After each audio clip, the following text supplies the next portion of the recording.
오늘 이 아침에 우리 좋은 교회에 주시는 하나님의 말씀은 사도행전 1장 말씀입니다. 사도행전 1장 1절부터 11절까지 보겠습니다.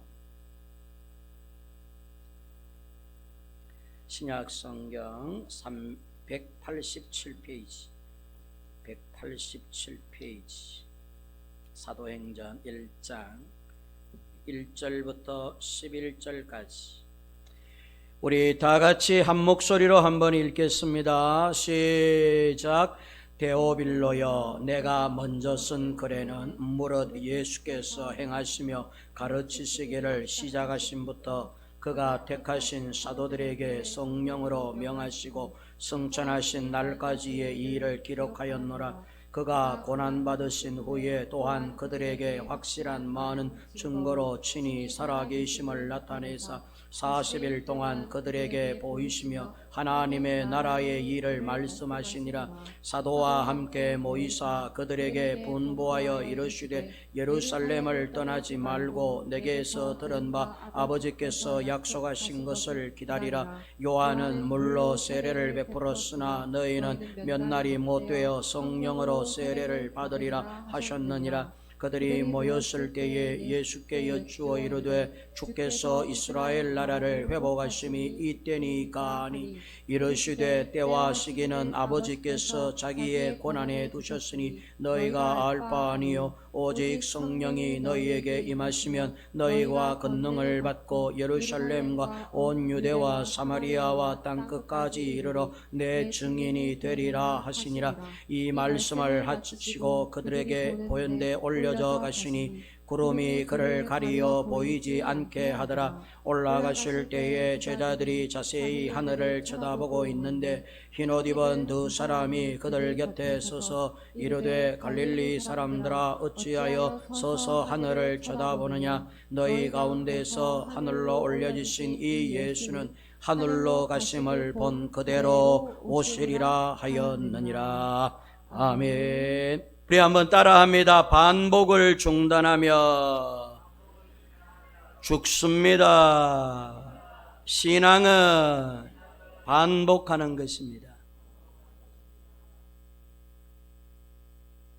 신앙은 반복하는 것입니다.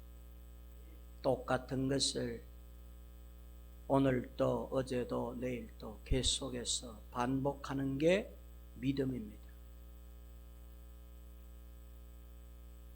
반복하는 걸 믿음이라 그러고 하나님이 보시고자 하는 것은 그런 믿음으로 반복하는가를 보시는 것입니다.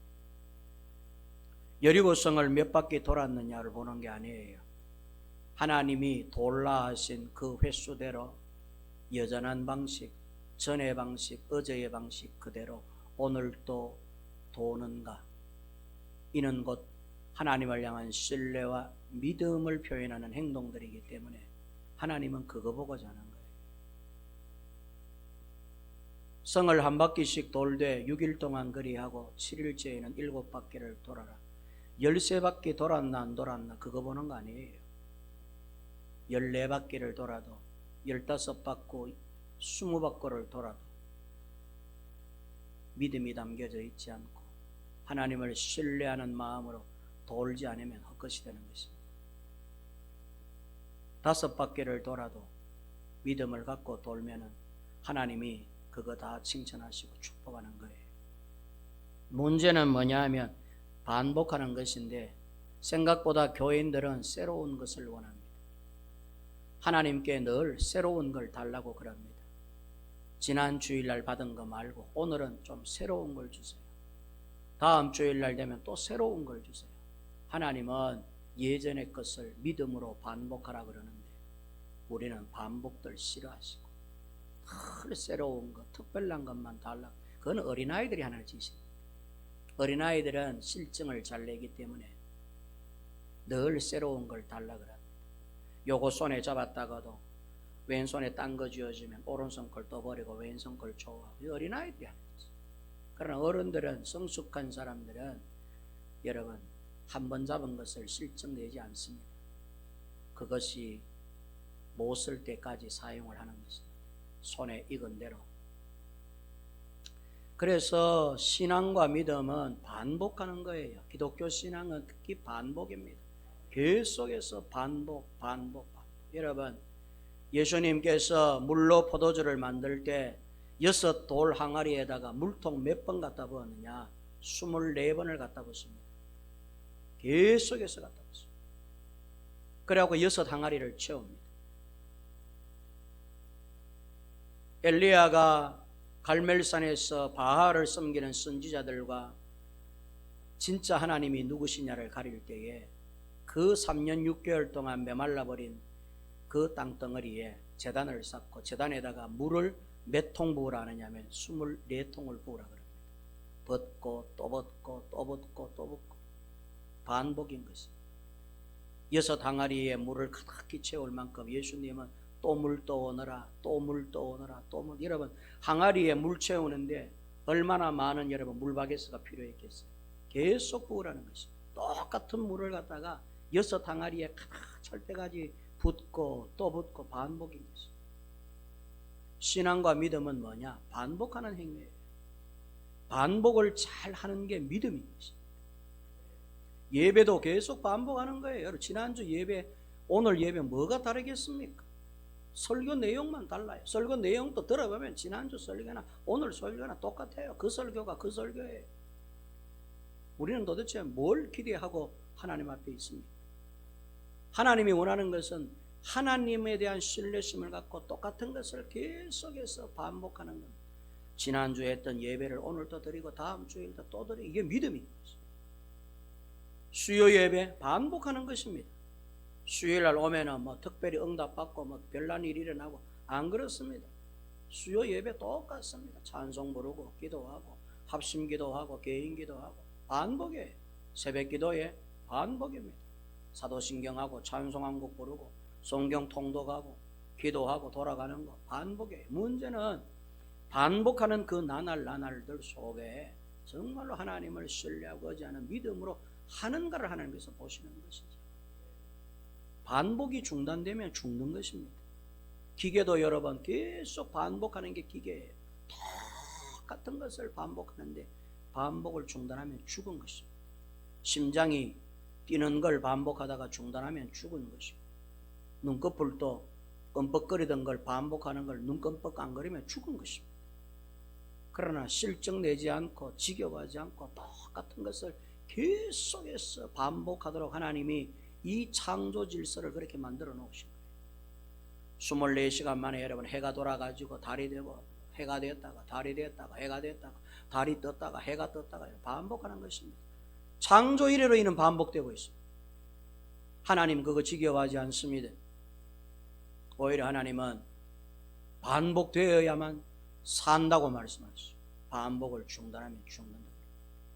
기독교 신앙, 특별한 것, 새로운 것, 센세이션을 일으킬 만한 어떤 여러분 그런 프로그램들 소용없습니다. 믿음 생활, 신앙 생활은 개개인이 하나님을 향한 믿음을 갖고 계속해서 반복해 가는 것입니다. 반복이 신앙이요 믿음인 줄로 믿으시기 바랍니다. 오늘 이야기는 뭐냐? 반복된 이야기입니다. 역시 마찬가지. 오늘 본문 역시 누구의 이야기냐? 예수님 이야기. 예수님 이야기. 1장 1절부터 4절까지 읽어보면 예수에 대한 이야기예요. 예수님이 이랬다는 거예요. 돌아가셨다가 부활하셔가지고 사람들에게 나타나시고 분부하셨다는 것이죠. 예수님의 이야기. 우리가 너무나 잘 알고 있는 사도행전 1장의 말씀입니다. 예수님 이야기가 전부입니다. 역사라고 하는 말, 히스토리라고 하는 말 몇 번이고 설명을 드렸습니다. 하나님 이야기를 말합니다. 하나님이 예수를 통해 인류를 구원해 가시는 거룩하신 하나님의 이야기가 역사, 히스토리, 그분의 이야기입니다. 우리 이야기가 아니에요. 사람들의 이야기가 인류 역사가 아닙니다. 인류 역사는 하나님의 이야기예요. 하나님이 인류 가운데에서 하나님이 어떻게 사람들을 거두어 들이시고 어떻게 사람들에게 개입하시고 사람들을 사용하셔서 하나님이 하시고자 하는 일을 드러내시는가, 어떻게 하나님께서 이 인류 역사 가운데 예수라고 하는 통로를 통하여 사람을 구원해 가시는가, 구원의 이야기입니다. 데오빌로 각하 높으신 분이에요. 그런 분도 하나님의 이야기를 들어야 되는 것입니다. 예수님 이야기에 주목해야 되는 것입니다. 평민이건 각하건 나라님이건 아무 관계가 없어요. 다 인류에 속하기 때문에 인류들은 예수 이야기를 들어야 되는 것입니다. 그래서 오늘 사도행전은 예수 이야기를 꾸며놓은 거예요. 우리가 사는 세상 누가 주인이냐? 우리 주인이 아니에요. 하나님이 주인이에요. 하나님이 주인이세요. 하나님이 주인이세요. 하나님이 역사예요. 여러분 삶의 역사가 누구냐? 하나님이세요. 하나님이 내 인생 내 삶 가운데 어떻게 내게 다가오셔가지고 지금은 어떻게 내게 활동하고 계시고 어떻게 나같이 이 부족한 믿음이 흔들리고 진짜 어린아이 같은 이 믿음 연약한 내 곁에서 하나님이 어떻게 성숙한 믿음의 사람으로 만들어서 완전한 천국 백성으로 삼아 가시는가? 하나님이 어떻게 오늘도 나약한 내 곁에서 떠나지 아니하시고 그림자처럼 내 속에 내 곁에 내 앞에 나와 함께 눕고 자고 일어나면서 하나님이 내 삶 가운데에서 일하고 계시는가? 여러분, 이게 여러분 우리 인생사 역사예요. 우리 이야기인 줄 아세요? 우리가 어느 만큼 사업에서 돈 잘 벌이고 출세했느냐, 여러분 그런 이야기, 그게 역사예요. 하나님은 그런 거 관심 없어요. 어느 임금이 어떤 나라를 침략해가지고 어떤 성과를 거두었는가, 하나님이 그런 데 관심을 두겠습니까? 그 왕이 여호와께 악을 행했는지 정직히 행했는지 그걸 보는 것입니다. 열왕기 상하를 한번 읽어보세요. 수많은 왕들의 업적이 기록되어 있지만 그들의 업적은 기록이 없어요. 그냥 한 왕은 악을 행하였더라 여호와 보시기에, 또 한 왕은 하나님 앞에 선을 행하였더라고 끝나요. 그리고 20년 통차였더라, 40년 통차였더라, 40년 20년 동안 무슨 일을 했는지 기록에 별로 없어요. 영적이고 신앙적이고 구원과 관련되는 일 아니고는 기록에 두지도 않습니다. 관심도 없다는 이야기입니다. 그냥 그 사람은 내게 악한 사람이었더라, 그 사람은 내게 선한 사람이었더라, 그 기록만 기록되어 있어요. 역사라고 하는 것은 내 속에 내 삶 가운데 우리 인류 가운데 행하시는 하나님의 이야기가 역사예요. 예수를 통하여 어떻게 내 삶 가운데 역사하는가. 그래서 여러분 성경은 예수 이야기가 전부입니다. 신학은 예수학이에요. 신학이 뭐냐? 예수를 배우는 학문이에요. 어떤 사람은 신학이 골치 아프다, 골치 아플 거 하나도 없어요. 신학은 뭐냐? 예수를 배워가는 학문이에요. 예수학이에요. 신앙은 뭐냐? 예수조예요. 조. 바라볼 조자. 예수를 바라보는 게 신앙이야. 예수조라 그래. 예수조. 신학은 예수학이요, 신앙은 예수조요. 궁극적으로 예수님을 만나고 내 인생 끝날까지 예수님만을 바라보기 위해 몸부림치는 것이 신앙이고, 그런 신앙을 죽을 때까지 지속하는 걸 믿음이라고. 그걸 반복하는 거예요. 계속해서 반복하는 거예요. 반복을 중단하면 죽어간다는 걸 기억하십시오. 예배가 중단되면 예배의 반복을 중단하면 예배가 죽는 것이고, 주일 성수 반복 중단하면 주일 성수 죽는 거예요. 기도의 반복을 중단하면 그 사람은 기도는 죽은 거예요. 아무리 기도해도 힘들어요. 기도 응답 안 돼요. 기도가 죽은 것입니다. 그래서 안 죽기 위해서는 반복해야 돼요. 계속해서 반복해야 돼요. 기도도 반복, 예배도 반복, 전도도 반복, 선교도 반복, 여러분 주일 성수도 반복해야 돼요. 코로나 때문에 주일 성수 현장 예배 오는 거 반복 중단했어요. 성도들 어떻게 됐나요? 대부분 회복을 잘 못해요. 내 주변에 한국 교회가 통계낸 거 보면 각 교회마다 여러분 60% 이상은 회복이 안 된다 그래요. 왜? 반복을 중단해버렸기 때문에. 끝난 겁니다. 이제는 새로 전도해야 돼요. 하나님이 새롭게 그런 사람에게는 역사 안 한다 하면 현장에 올 수가 없어요. 제가 단언하건대 그렇습니다. 하나님이 새로운 은혜, 새로운 성령의 역사를 그들에게 처음 때처럼 주시지 않는다 하면 교회 오기 어렵다.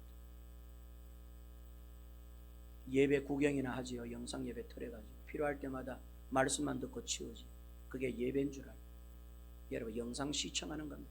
예배는 수고를 아끼지 않고 내 몸과 내 땀과 여러분 내 육신이 여기 와서 헌신과 함께 하나님 앞에 하나님의 성호를 찬양하고 하나님을 즐거워하고 하나님 앞에 거하는 게 그게 예배지. 여러분 예배가 여러분 영상 예배 유튜브 보는 게 그게 예배에서 그걸 시청하는 거예요. 유튜브 시청하는 거죠. 예배는 나의 땀이 와야 되고 나의 수고로움이 와야 되고 나의 헌신이 여기 와야 되는 거예요. 그게 예배라는 것이에요.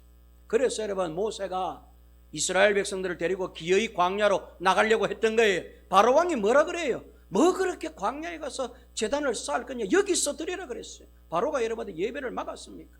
너희들의 예배 이곳에서 하면 안 되느냐, 이게. 이 애굽 땅에서 하라는 거예요.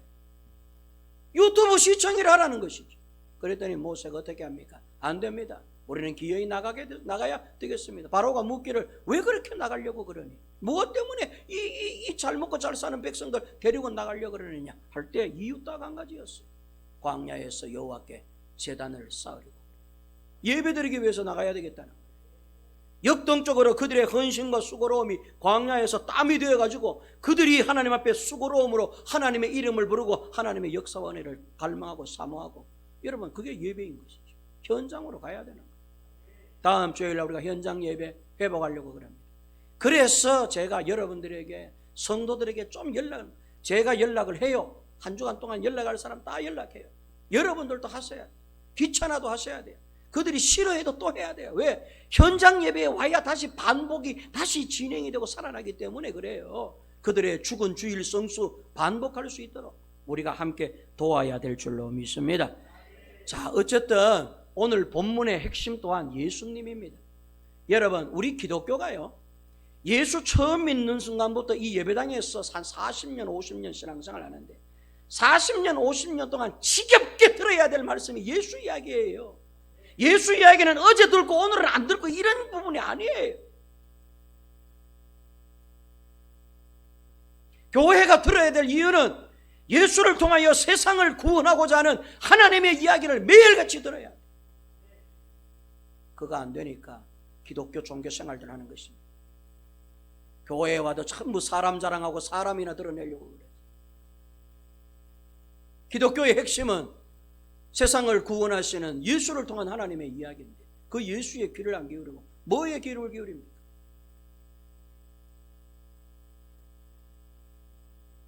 오늘 사도행전 1장부터 28장까지 기록된 내용 전부 예수 이야기입니다. 얼마나 예수 이야기가 중요하면은 사도 바울이 33년 예수 만난 이후 그의 마지막 후생에 전부 예수 이야기만 했을까요? 다메섹에서 예수 만난 이후 66세에 도끼로 목베어 순교를 당할까지 33년 사셨는데 33년 동안 예수 이야기하다가 돌아가셨다는 걸 기억하셔야 돼요. 바울의 관심은 어제도 예수, 오늘도 예수, 내일도 예수, 영원토록 예수인 것입니다.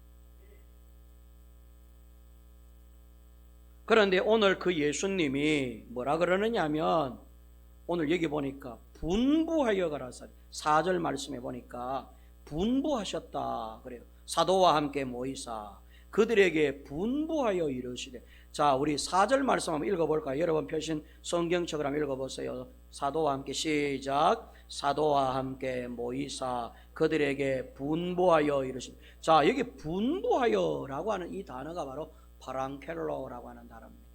오늘 이 단어를 좀 생각을 해봐야 돼요. 파랑겔로라고 하는 단어. 이게 원어상 파랑겔로예요. 근데 원어를 찾아보면 파랑겔로가 분부하다라고 안 되어 있어요. 명령하다라고 되어 있어요. 여러분, 분부하다와 명령하다는 다른 것입니다. 분부는 부탁하는 것입니다. 분부는 막 간절한 마음을 담고 요구하는 것인데 그것을 해도 되고 안 해도 돼요. 분부하는 것입니다. 그러나 어지간하면 해주면 좋겠다, 내가 신신당부할게, 그거는 일종의 신신당부요 어떤 간절한 요청에 불과한 거예요. 분부라는 것은. 그런데 원어를 읽어보면 분부라고 안 되어 있어요. 명령이라고 있어요. 여러분, 명령은 해도 되고 안 해도 되는 게 아니에요. 반드시 그렇게 해야만 되는 게 명령형이에요. 그래서 이 파랑겔로라고 하는 것은 명령형인데 여러분 강력한 어조로 되어 있어요. 강력한 어조. 명령하다. 그것도 여러분 누가 명령했느냐? 이 땅의 왕이 명령한 게 아니라 하늘나라의 왕이신 예수님께서 사람 몸을 입고 오신 하나님께서 명령하셨다. 명령하셨다. 명령을 어기면 어떻게 되느냐? 죽습니다. 선악과를 따먹으면 안 된다. 이래 말한 게 아니에요. 따먹지 말라. 강력한 어조의 명령령으로 되어 있어요. 그런데 어겼더니 죽은 것입니다. 에덴 동산에서 쫓겨나서 영원히 죽는 신세가 되고 명령에 불복종하면 죽는 거예요. 예수님이 아담과 하와에게 선악과를 따먹지 말라 부탁한 게 아니에요. 분부하신 게 아니에요. 명령하신 거예요. 하나님의 명령을 어기면 안 되는 것입니다. 인간끼리도 사람들 간에도 명령하면 지킵니다. 위에 상급자가 아래 하급자에게 명령하면 그 명령에는 복종을 해야 되는 것이죠. 명령은 해도 되고 안 해도 되는 것이 아니라 반드시 해야만 하는 강제형이 바로 명령형입니다. 그게 바로 파랑겔로라고 하는 단어입니다. 예수님은 살인의 도시, 핍박과 박해의 도시, 도살장 같은 예루살렘을 떠나지 말 것을 부탁하거나 당부하신 게 아니라 명령하셨습니다. 예수님의 명령은 첫째, 예루살렘을 떠나지 말라라고 하는 게 명령이었어요. 따라합니다. 예루살렘을 떠나지 말라. 다시 한번 예루살렘을 떠나지 마라. 부탁하신 게 아니에요. 명령하신 거예요. 근데 예루살렘은 떠나야 될 동네. 예루살렘은 떠나야 돼요. 왜? 안 그러면 죽어요. 지금 예루살렘이 어떤 동네냐? 예수님을 잡아 죽인 동네. 예수님을 붙잡아다가 십자가에 못 박아 죽인 동네가 예루살렘이에요. 제자들 입장, 성도들 입장에서는 할 수만 있으면 예루살렘으로부터 멀리 도망을 가야 돼. 예루살렘을 떠나야 되는 게 살 길이에요. 가능하면 예루살렘에 있으면 안 돼요. 예루살렘에 있다가 붙들리면 예수님보다 더 비참한 어떤 생을 마감하게 해요. 예루살렘은 모든 그리스도인들을 잡아 죽이는 동네가 됐어요. 평화의 도시라고 하는 뜻을 가진 예루살렘이 평화를 잃어버린 도시가 됐어요. 그런데 예수님의 말씀은 이 잃어버린 예루살렘 평화의 도시에 진짜 평화가 온다. 진짜 평화가 온다. 그러므로 예루살렘을 떠나지 마라. 명령으로. 제자들에게 내 너희들에게 당부하고 부탁하건대 내 제발 너희들 부탁한다. 예루살렘을 떠나지 말거라. 알았지? 내 이렇게 두 손으로 싹싹 빈다 떠나지 마라. 이렇게 말씀하신 게 아니에요. 명령처럼. 사랑하는 성도 여러분, 예루살렘은 오늘날 교회를, 예루살렘에 뭐가 있길래 예루살렘을 떠나지 말라 하느냐? 성전이 거기에 있기. 예루살렘을 떠나지 말라는 것은 이 도성을 떠나지 말라는 말이라기보다는 성전을 떠나지 말라는 것이죠. 예수를 잃어버린 어머니 마리아가 3일 뒤에 4일 뒤에 성전에서 예수님을 만났어. 우리가 너를 얼마나 찾았는 줄 아느냐? 진작에 그러면 네가 여기 있다고 말할 것이지 왜 아무 말도 안 하고 성전에 있었느냐? 그랬을 때 예수님께서 어머니에게 의아하듯이 말씀하시기를 나는 항상 이 성전에 있는 줄 알지 못하셨나이까? 나는 언제나 아버지의 집에 있나이다. 그 말은 여러분 무슨 뜻인지 아세요? 나는 필연적으로 아버지의 집에 있을 수밖에 없나이다라고 하는 뜻이에요. 그 말씀은 어머니 나는 성전을 떠날 수 없는 사람이에요. 성전은 나의 집이면 내가 성전인데 내가 성전을 떠나 어디로 간단 말이에요? 나를 다른 곳에서 찾을 필요 없어요. 성전에 오면 나를 만나요.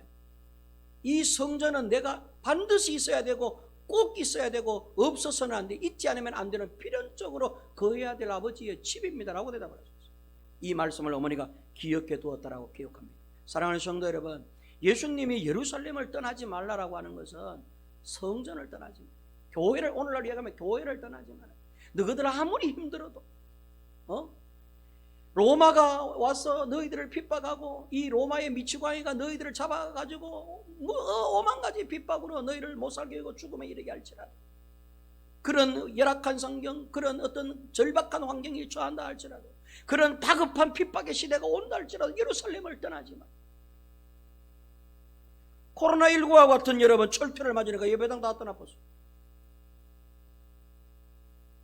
주님께서는 뭐라 그러냐면 예루살렘을 떠나지 마라라고 말씀하셔요. 우리를 떠나버렸어요. 떠나니까 성령도 못 받고 하나님의 은혜도 못 받고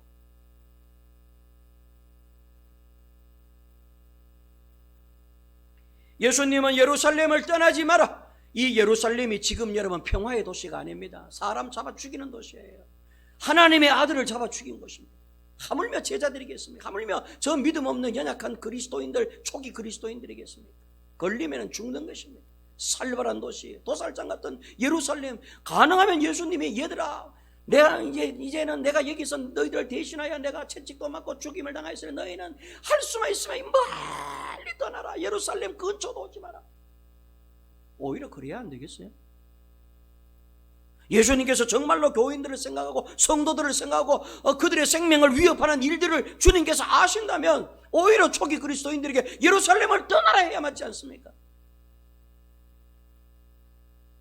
예루살렘이 지금 어디 살기 좋은 동네입니까? 평화가 있습니까? 여기에 기쁨이 있습니까? 사륙이 있고 핍박이 있고 고난이 있고 죽임이 있는 도살장 같은 예루살렘 떠나지 말라니. 여기서 죽으라는 것입니까?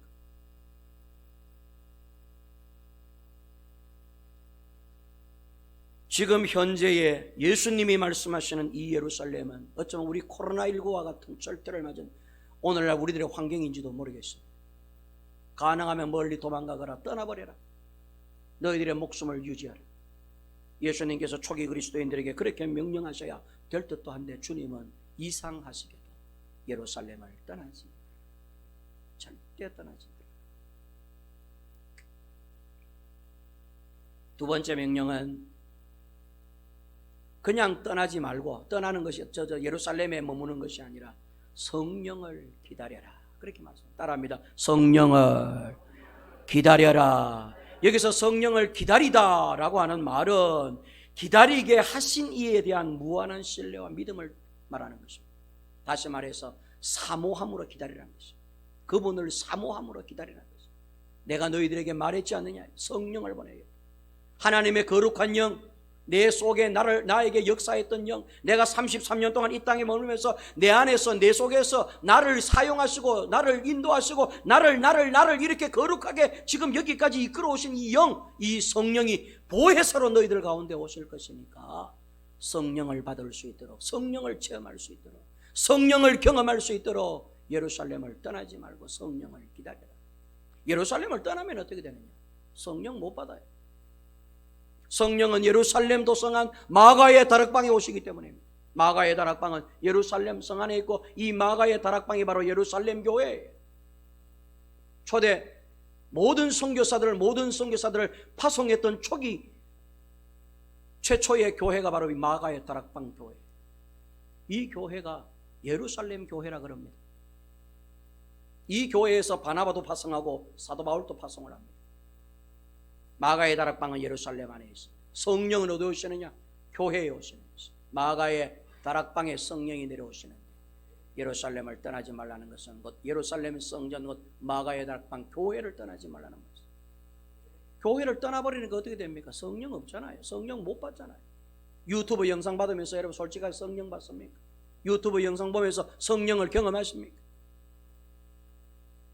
집중도 안 되는, 현장에 와도 집중이 잘 안 되는데 여러분 영상 보면서 무슨 집중이 되겠어요? 소파에 앉아가지고 영상 보면서 무슨 여러분 1시간 동안 예배를 집중할 수 있겠어요?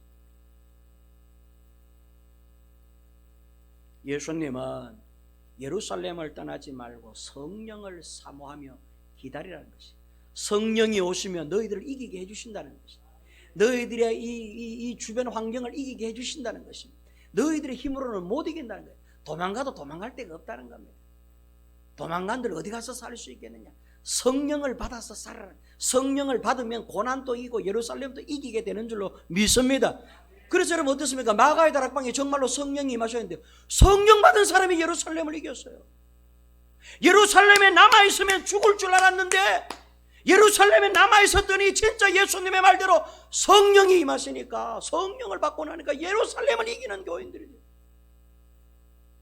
서로 떡을 떼면서 제 물건을 제 것으로 여기지 않고 모이면 기도하고 모이면 찬송하고, 이 일이 예루살렘에서 이루어졌어요.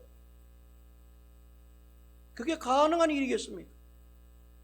예수 예자만 꺼내도 붙들려 가서 고문을 받을 판인데 모여가지고 찬송을 부르고 예배를 하는 게 말이나 돼요. 그런데 그런 역사가 성령을 받으니까 일어나는 것이죠. 사도행전 1장 1절 성령의 역사는 여러분 예루살렘 성 안에서 이루어졌다는 걸 기억해요. 마가의 다락방, 마가의 교회에서, 예루살렘 교회에서 성령의 역사가 시작이 된 것입니다. 성령이 오시기 때문에, 아버지께서 성령을 보내실 것이기 때문에 그 성령을 얻고 성령을 경험하고 성령을 체험하기 위해서 교회를 떠나지 마라. 자, 사랑하는 성도 여러분, 보세요. 왜 우리에게 열정적인 믿음이 식어진 줄 아세요? 성령이 없었어요. 예수님을 향한 뜨거운 열정, 아멘이라고 하는 이 큰 소리도, 찬송을 부를 때에 고백하는 마음으로 뜨겁게 부르는 이 찬송의 열심도 성령이 아니면 못해요. 죽었다 깨나도 안 돼.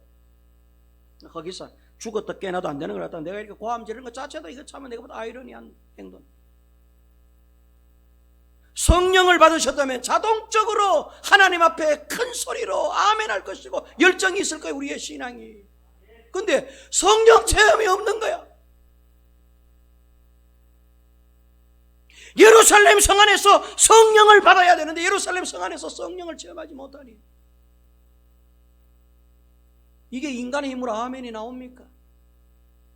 인간의 지식, 나의 이성으로 아멘이 됩니까? 아멘은 마음의 고백이요 입술의 시인인데 이게 여러분 이성으로 되고 합리적으로 돼요? 안 되잖아요. 예수님은 성령의 체험, 성령의 세례, 너희가 성령 충만을 받고 성령의 사람이 되는 거 얼마나 중요했든지 예루살렘을 떠나지 마라. 성령의 사람이 되어. 그래야 하나님의 교회 역사가 일어나고 2000년의 세월이 그리 서창 좋은 교회까지, 여러분 이 좋은 땅에까지 좋은 교회가 세워서 오늘도 구원하는 사람을 구원하는 것입니다. 이런 역사가 여러분 예루살렘에서 성령 받지 못하면 이루어질 수 없는 성령을 저는 우리 좋은 교회 성도 여러분들이 성령을 사모하시는 여러분 되시기를 바랍니다. 성령을 사모하세요. 성령님을 사모하세요. 주여 나도 이상진 목사님 저렇게 고래고래 고함지르는 저 성령 나도 한번 경험하며 여러분 기도하십시오. 하나님 앞에. 그러면 어떻게 내가 예전 삶이 아닌 새로운 성령의 사람으로서의 새 삶을 살게 되는지. 세 번째, 왜 예수님이 뭘 예수님이 명령하셨느냐? 예수의 증인이 되라고 명령하십니다. 따라합니다. 예수의 증인이 되라. 그래서 여기서는 뭐라 그러면 8절에 오직 성령이 너희에게 임하시면 너희가 권능을 받고 예루살렘과 온 유대와 사마리아와 땅끝까지 이르러 내 증인이 되리라 하시니라. 예수 증인이 되어야 되기 때문에 예루살렘을 떠나면 안 된다는 거예요.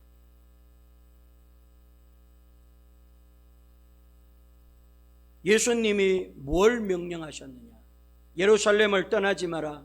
성령을 받아야 돼. 그리고는 나의 증인이 되어야 된다. 그것 때문에 여러분 명령하신 것입니다.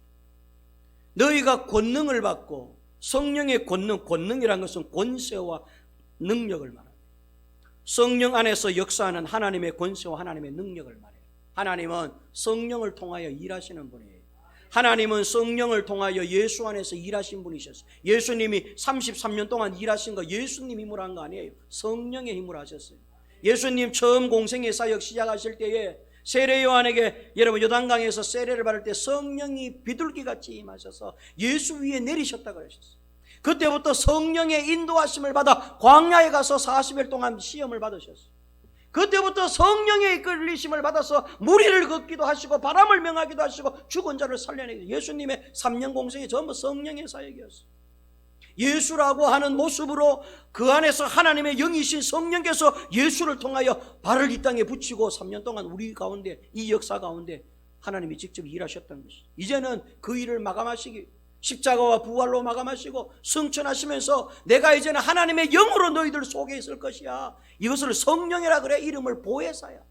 이 보혜사 성령으로 너에게. 그러니까 결국에는 여러분 이 하나님의 권세라는 것은 성령의 권세와 능력을 말합니다. 그 성령의 권세와 능력을 받으라. 권세와 능력. 그런데 이 권능을 왜 주시느냐 봤더니 권능을 주시는 이유, 병 고치는 치유의 권능을 행하라고, 귀신을 쫓아내는 귀신 축출의 권능을 행하라고, 기도만 했다만 하면은 사람 속이 훤히 다 보이는 그의 일거수일투족을 다 알아맞히는 이락 예언과 같은 어떤 능력을 보이라고, 그거 자랑하라고 이러면 보여주시냐? 아니라는 거예요. 그걸 통하여 예수 증인되라.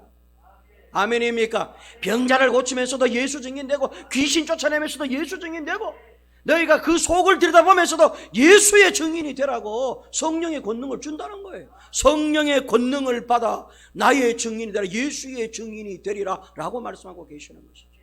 그러므로 여러분, 예수 증인이 되는 것이 교회가 할 일이에요. 우리 성도들이 해야 될 일이 뭐냐 할 때 예수 증인이 되는 거예요. 증인은 법정 용어예요. 물론 재판장이나 재판성에 가서 그런 데 가서 증인 일어서시오 해가 손 들고 서약하고 그런 데서 증인, 그거 증인 맞아요. 그런데 여러분, 증인은 법정에서만 증인 노릇하는 게 아닙니다. 우리 생활, 우리 삶 가운데서도 본 그대로 말하고 들은 대로 말하는 증인 노릇할 수 있는 거예요.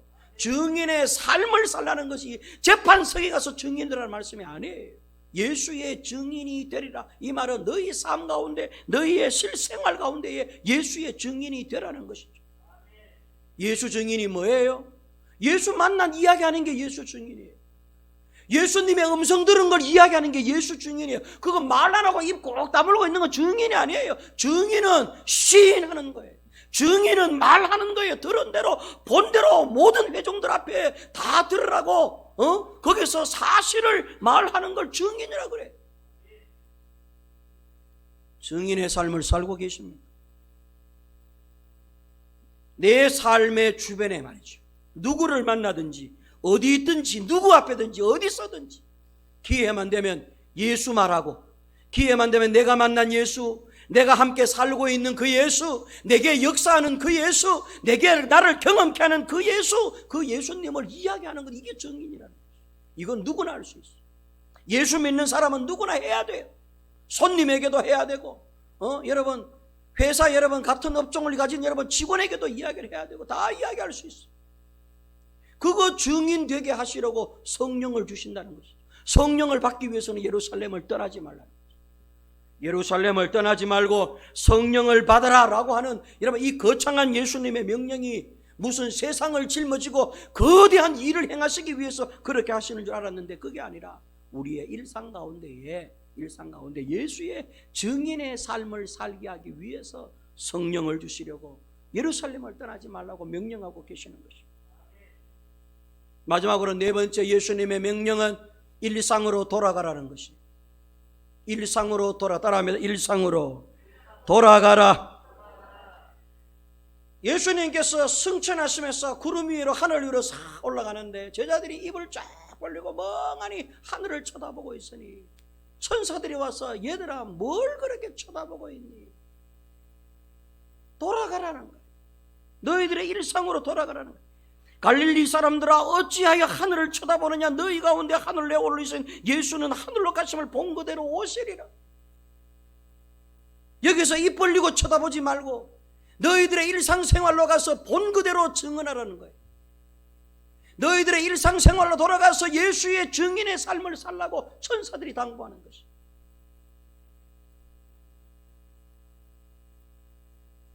우리의 일상 가운데에는 예수가 없고 예배당에 오고 기도원에 가고 종교적으로 기독교인으로서 삶을 사는 이런 상황에서만 예수가 있고, 이건 예수 증인이 아니잖아요. 예수 증인은 우리 일상 가운데, 일상으로 돌아가서 교회에서만 입 벌리고 앉아있지 말고 나가라는 거예요. 다 여러분의 생활 터전으로 가라는 거예요. 성령을 받아가지고, 여기서 성령을 받아가지고 예수의 증인되는 가슴을 뜨겁게 하고 예배당을 열고 나가서 예수가 너희 삶 가운데 역사하시는 그 일들을 이야기하라는 거예요. 이 사람이 교회 다니는 사람인지 안 다니는 사람인지, 이 사람이 어느 교회 집사인지 권사인지 내 몰랐다 이러면 곤란하다. 그 사람이 교회 다니는 사람이야. 그 사람이 좋은 교회 집사였나? 내 미처 몰랐다. 내가 10년 동안 그 사람하고 사귀었는데 예수 옛자 이야기 한 번도 들어본 적이 없다. 증인이 아닌 것이에요. 왜 증인이 아니냐? 성령을 받지 못했어. 예루살렘을 자주 떠나버렸기 때문에. 예루살렘을 떠나지 말고 성령을 받아서 예수의 증인이 되라고 예수님이 오늘 명령하신, 파랑겔로 분부하신 것이 아니라 제자들에게 명령하여 이르시되 교회 안에서 성령을 받아 예수의 증인의 삶을 살아라 라고 명령하신 줄로 믿습니다.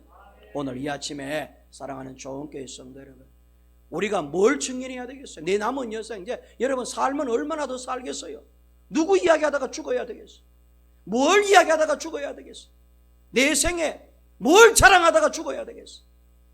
예수 자랑하고 예수 증언하고 예수 내 이 오랜 세월 동안 나와 함께 해주신 이 예수님 말하지 않을 수가 없어 이러면서 주변에 있는 사람들, 직장 동료들, 이웃들 예수 이야기하는 거예요. 그거 하라고 교회 오고 성령 받고 증인의 삶을 살라는 거예요. 오늘 이 아침에 우리 좋은 교회 성도 여러분들은 예수님의 명령에 순응하시는 여러분 되시기를 바랍니다. 교회를 떠나지 말기를 바랍니다. 교회를 떠나면 성령을 받을 수가 없어요. 교회에 있어서 성령을 받으시기를 바랍니다. 성령 받아서 예수의 증인 되시기를 주님의 이름으로 축원합니다. 은혜로우신 하나님 아버지, 오늘 이 아침 우리 좋은 교회 성도들 예수의 증인들이 다 되게 하여 주시옵소서. 예루살렘을 교회를 떠나지 말게 해 주시옵소서. 이곳에서 성령을 경험하게 하여 주시옵소서. 성령을 체험하게 하여 주시옵소서. 성령이 아니고서는 예수를 주라 고백할 수 없는 일 하셨습니다. 예수님은 제자들에게 성령을 받으라라고 명령까지 하셨습니다. 성령이 너희에게 임하시면 예루살렘과 사마리아와 온 유대와 땅끝까지 이르러 내 증인이 되리라고 말씀을 해주셨습니다. 하나님 아버지, 우리 좋은 교회가 성령을 받게 하여 주시옵소서. 좋은 교회가 성령을 받게 해 주시옵소서. 좋은 교회가 성령을 받게 해 주시옵소서.